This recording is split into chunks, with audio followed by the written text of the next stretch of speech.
Jamani, juzi kati nimeenda mzangu msikitini, nimekuta darasa linaendelea, tukapewa fursa ya kuuliza maswali.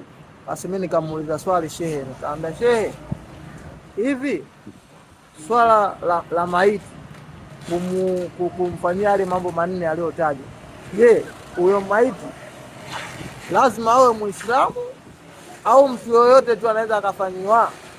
Shehe bwana akanijibu kanambia lazima awe Muislamu, kama sio Muislamu haina haja ya kumfanyia. Nikamwambia sasa sawa.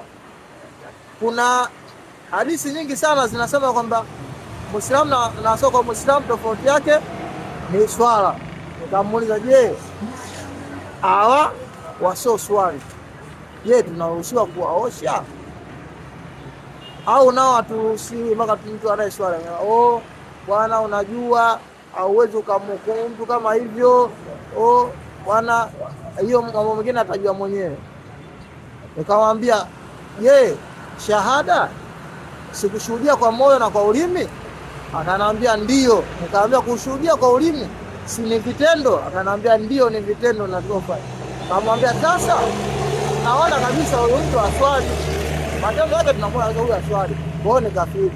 Kwa hiyo sasa inakuwaje kwenye kumuosha huku kwenye kumkafini, inakuwaje mambo manne ya maiti tumfanyie? Akanambia sasa tukisema hivyo, unajua tutakuwa hata kwenye kulisha tulisiani, maana mtu mwingine aswali afu nataka umlisi wake wengine wake zao aswali, kwa hiyo hapo tunasema hamna ndoa. Kwa hiyo tukisema hivyo bwana, tukasema bwana, wewe kama vipi hayo mambo yaache tu. Sasa wewe hapo niambie, wewe unaonaje hiyo swala?